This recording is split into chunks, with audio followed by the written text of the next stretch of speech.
Good morning, students. Today's topic is Nostoc, member of class Sino 5C of LG. Myself, Dr. Pratima Srivastav, Associate Professor, Department of Botany, JDB Government Girls College, Kota. Students, first of all, let us talk about its systematic position, यानी कि हम इसकी वर्गीकृत स्थिति के बारे में बात करेंगे। यह शैवाल साइनोफाइटा में आता है, जिसको कि साइनोफाइसी में रखा गया है। नॉस्टोकेलीज इसका ऑर्डर है, जिसे हम गण कहते हैं। नॉस्टोकेसी कुल या फैमिली है और वंश नॉस्टॉक। प्राप्ति स्थान की अगर हम बात करते हैं तो ये स्वच्छ जल में पाए जाते हैं। कुछ इसकी जातियां जो हैं वो स्थलीय होती हैं।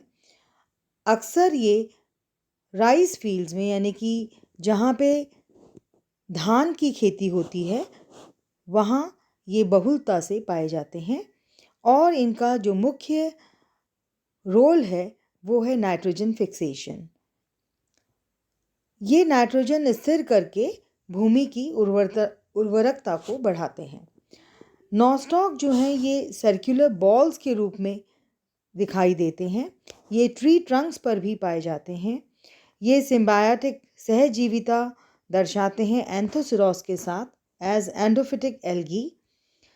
They are also found as a part of lichen. हम लाइकन में जानते हैं कि ये एक सहजीविता दर्शाता है। ये शैवालांश इसको फाइकोबायोंट के रूप में देखा जाता है। फिर इसकी कुछ सिम्बायोटिक स्पीशीज़ जैसे कि नॉस्टॉक पंक्टिफॉर्मी एंथोसिरोस में पाई जाती है, जो कि एक हॉर्नवर्ट है, ब्रायोफाइटा का सदस्य है। उसमें नीचे की ओर जो म्यूसिलिजिनस कैविटी होती है एंथोसिरोस के थैलस में स्पष्ट रूप से देखने को मिलती है वेंट्रल सरफेस पर, और उसमें ये नॉस्टॉक पंक्टिफॉर्मी पाया जाता है। ये साइकस की प्रवलाभ मूल या कोरोलॉइड रूट्स में भी पाया जाता है। इसे समुद्री जल में भी इसकी कुछ जातियां पाई जाती हैं। नॉस्टॉक कॉलोनी एक ग्लोबुलर फॉर्म बॉल के रूप में यहाँ दृश्य है। देखिए, ये बहुत ही मटर के दाने जैसा भी दिखाई देता है, क्योंकि इसमें अनेक ट्राइकोम श्लेष्मा में सघन रूप से व्यवस्थित पाए जाते हैं। ये कॉलोनियल एल्गी है, जैसा हमने बताया। क्योंकि ये नील हरित शैवाल है तो ये नीला रंग, हरा रंग इसमें पिगमेंट्स सी फाइकोसाइनिन, सी फाइकोएरिथ्रीन की वजह से दिखाई देते हैं। Nostoc is a colonial alga of cyanobacterium.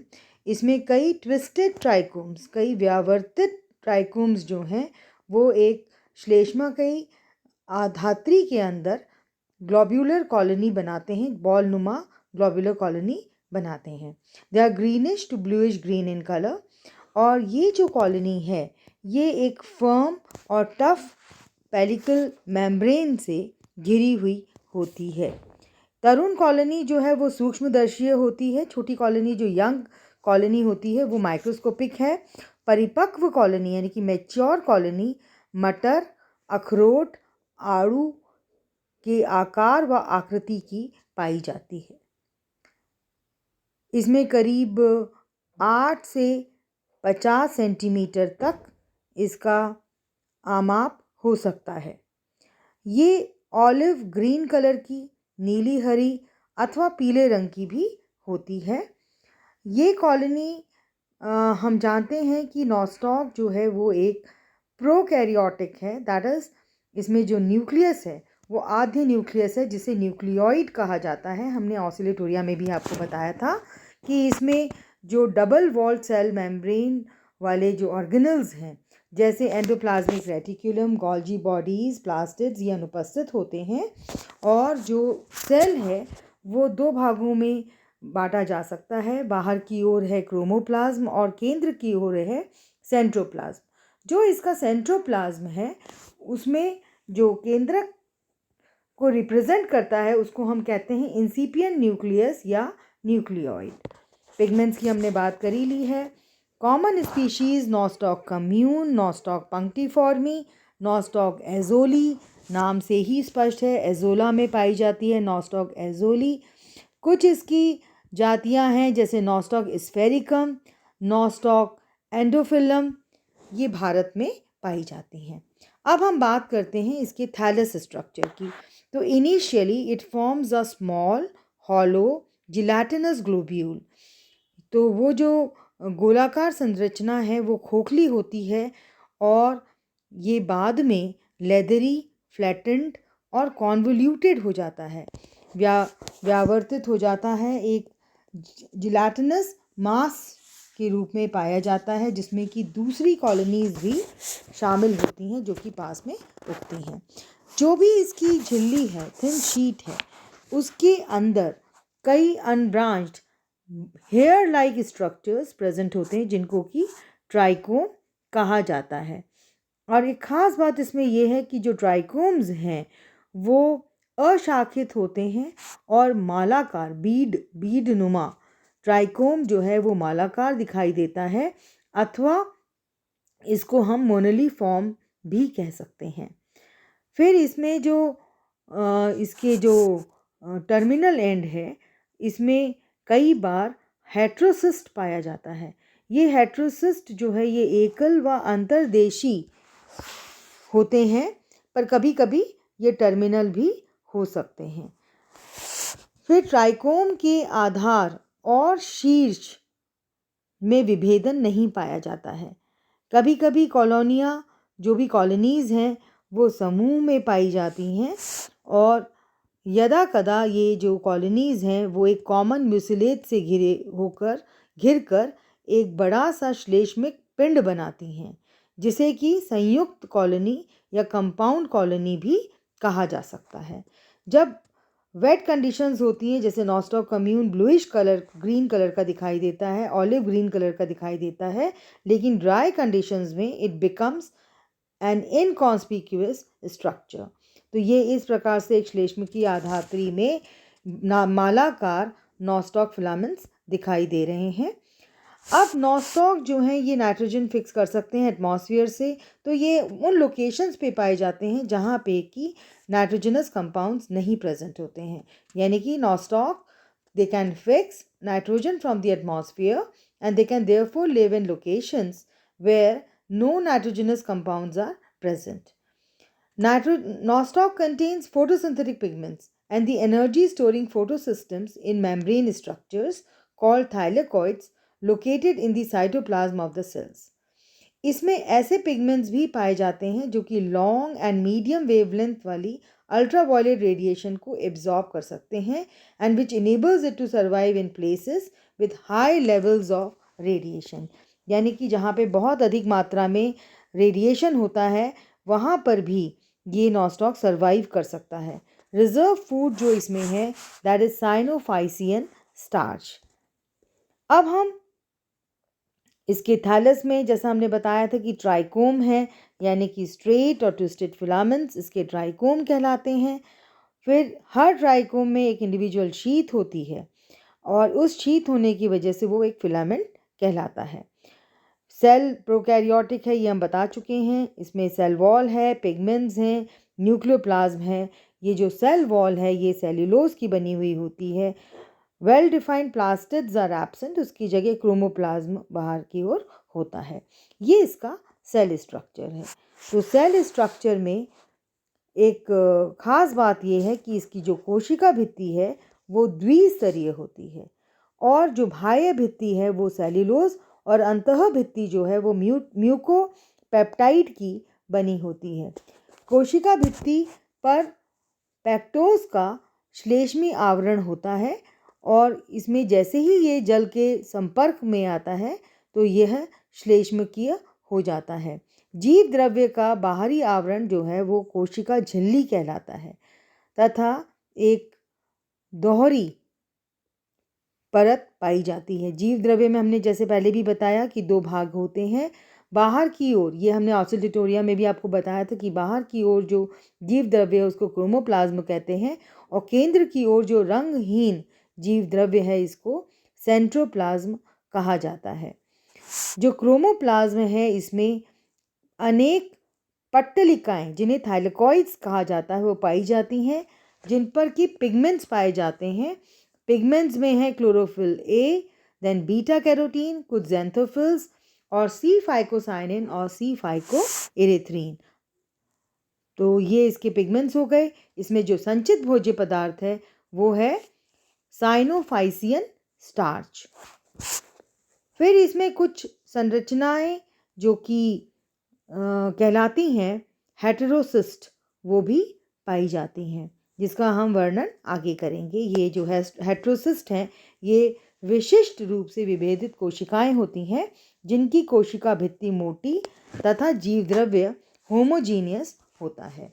अब हम नेक्स्ट की बात करते हैं। तो नेक्स्ट जो इसमें है वो है रिप्रोडक्शन नॉस्टॉक में। तो ये कुछ चित्रों की सहायता से आप देख सकते हैं कि कैसे इसमें बाइनरी फिजन हो रहा है इसके इनर कंटेंट्स में, और फिर उसमें फर्दर डिविजन्स के बाद जो फिलामेंट है नॉस्टॉक का वो बनता है, और बाद में ये जो वॉल है हेटेरोसिस्ट की ये टूट जाती है। ये एक एकिनीट फॉर्मेशन का डायग्राम है, इसका वर्णन हम आपको बताएंगे। इसमें एकिनीट्स जो हैं, जिनको कि निश्चेष्ट बीजाणु भी कहा जाता है, इनके द्वारा भी जनन नॉस्टॉक में पाया जाता है। फिर ये है हॉर्मोगोनिया के द्वारा। हॉर्मोगोनिया ये जनन की सबसे सामान्य विधि है। इसमें ट्राइकोम की कुछ कोशिकाएं जो हैं, उनके जो फ्रेगमेंट्स हैं, उनको हॉर्मोगोनिया कहा जाता है। ट्राइकोम के कुछ इंटरसेल्युलर सेल्स के मृत होने के बाद अथवा हेटेरोसिस्ट व जो कोशिकाएं हैं उनके संपर्क स्थल कमज़ोर हो जाते हैं और ये कुछ छोटे छोटे खंडों में टूट जाते हैं, और ये अलग होकर ये खंड ट्राइकोम बना लेते हैं। तो ये जो हॉर्मोगोनिया है, इनके द्वारा एक नया फिलामेंट डेवलप होता है।